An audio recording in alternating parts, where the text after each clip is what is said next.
आतंकी हमले में जब निर्दोष नागरिकों की निर्मम हत्या की गई तो पूरा देश दहल उठा।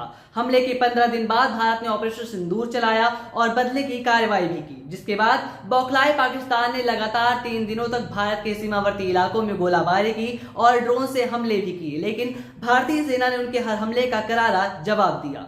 बीते शनिवार को दोनों देशों के बीच सीजफायर को लेकर समझौता भी हुआ, लेकिन उत्तर प्रदेश के लाखों शिक्षा मित्रों की जिंदगी की एक और जंग अब भी जारी है। ये जंग है उनके मानदेय और स्थायीकरण की, जो सालों से अनसुनी पड़ी हुई है। आखिर कब तक ये शिक्षा मित्र अपनी बुनियादी मांगों को लेकर दर दर भटकेंगे? कब मिलेगा उन्हें उनका हक? आइए इस मुद्दे को विस्तार से समझते हैं।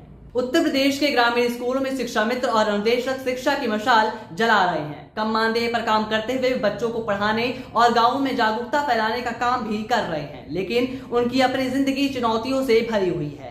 10,000 रुपए से भी कम मासिक मानदेय में वे गुजारा करने को मजबूर हैं। स्थायीकरण की मांग तो दूर, मानदेय वृद्धि पर भी उनकी गुहार सरकार तक नहीं पहुंच रही। भारत पाकिस्तान के बीच युद्ध विराम हो सकता है, लेकिन क्या शिक्षा मित्रों की इस जंग का अंत नहीं हो सकता? हाल ही में भारत पाकिस्तान के बीच तनाव और पहलगाम में हुए आतंकी हमले के बाद देश में गंभीर माहौल बन गया था। इस दौरान शिक्षा मित्रों ने राष्ट्रीय एकजुटता दिखाते हुए अपने कई आंदोलन और प्रदर्शन स्थगित कर दिए। पहलगाम हमले में जान गंवाने वालों की याद में शिक्षा मित्रों ने कैंडल मार्च भी निकाला, जिसमें उन्होंने आतंकवाद की निंदा की और देश के साथ कंधे से कंधा मिलाकर खड़े होने का संदेश दिया। उनकी ये संवेदनशीलता और एकता काबिले तारीफ है, लेकिन अब जब युद्ध विराम की घोषणा हो चुकी है तो शिक्षा मित्रों की मांगों पर ध्यान देने का वक्त भी आ गया है। शिक्षा मित्रों की मांग बिल्कुल साफ है, एक सम्मानजनक मानदेय और नौकरी में स्थिरता।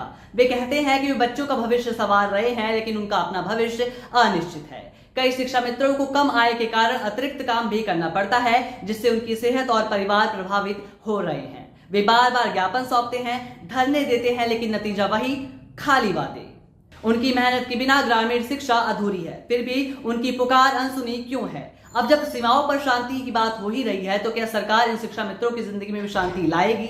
युद्ध विराम के बाद अब सरकार की जिम्मेदारी बनती है कि वो शिक्षा मित्रों की मांगों को गंभीरता से ले। मानदेय वृद्धि और स्थायीकरण को लेकर ठोस फैसले लेने का समय आ चुका है। शिक्षा मित्रों ने देश में संकट जब आया तो एकजुटता दिखाई। अब सरकार को भी उनकी मेहनत का सम्मान करते हुए उन्हें खुशखबरी दे देनी चाहिए।